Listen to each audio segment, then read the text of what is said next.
अस्सलाम वालेकुम व्यूअर्स।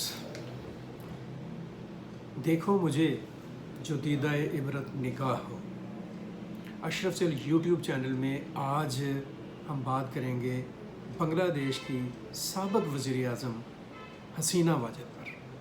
हसीना वाजिद आज सुबह तक बांग्लादेश की वज़ीर आज़म ही थी, लेकिन कुछ दिनों से बांग्लादेश में जो तालिब इल्मों ने, नौजवानों ने मुज़ाहरों का एक सिलसिला शुरू कर रखा था मुलाज़मतों के कोटे के ऊपर, उस मुज़ाहरों ने और उन मुज़ाहरों में एक आने वाले आप कह लें कि एक इनकलाबी रवैये ने हसीना वाजिद जैसी एक आमराना खसलत रखने वाली ख़ातून को ना सिर्फ ये कि अपने ओहदे से अलग होना पड़ा, बल्कि उन्हें अपना मुल्क भी छोड़ना पड़ा।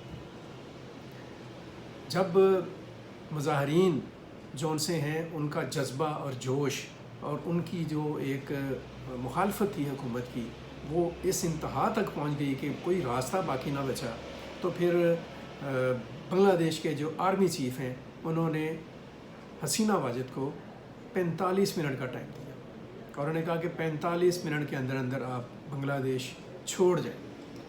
उन्होंने रिक्वेस्ट की कि मैं तकरीर करना चाह रही हूँ कौम से, तो उन्होंने कहा कि बिल्कुल भी नहीं। और फिर हुआ ये कि उन्हें अपना जो ब्रीफ केस है या अपना जो लैपटॉप है या कंप्यूटर है या अपने कपड़े जो से हैं उनको संभालने का, उठाने का भी मौका नहीं मिला और वो बांग्लादेश से फ़रार होके पहुंची वहीं पे खाक जहां का ख़मीर था, इंडिया में चली गई। और ओवरऑल देखा जाए तो शेख हसीना वाजिद 1996 से 2001 तक 5 साल बांग्लादेश की वज़ीर आज़म रही। फिर उसके बाद 2009 से और अब 2024 तक मुसलसल आप कह लें कि वो वहाँ की वज़ीर आज़म थी। चौथी मरतबा ये इलेक्शन जो हुए थे तो वो वज़ीर आज़म मुंतखब हुई थी और अगर वो मुद्दत पूरी करती तो अब उन्होंने आप कह लें कि उन्होंने 20 साल के लिए 25 साल के लिए हुकूमत कर लेना थी। अब तक उन्होंने 20 साल हुकूमत की बांग्लादेश के 53 ईयर्स में से।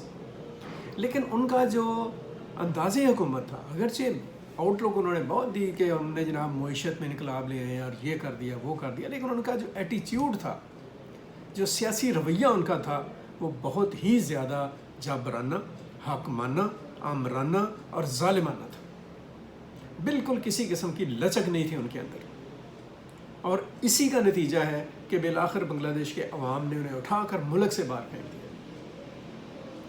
शेख हसीना वाजिद ने जो बांग्लादेश के ऊपर एक असबियत का खेल खेला, एक नफ़रत का खेल खेला खित्ते के अंदर, वो भी उनके गले पड़ा। फिर शेख हसीना वाजिद ने इंडिया की एक कॉलोनी बनाने की जो कोशिश की बांग्लादेश को, वो भी उनके गले पड़ी। उन्होंने जिस तरह से इंडियन हुकूमत की और इंडियन हुक्मरानों की चापलूसी की, ख़ास तौर पर मोदी हुकूमत की चापलूसी की, उसका नतीजा और ख़मियाज़ा उन्हें आज भुगतना पड़ा है।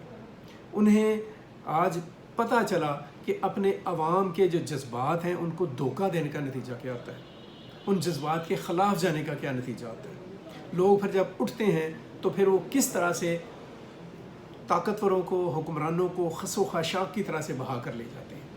ये आज साबित हो गया, ये आज प्रूव हो गया।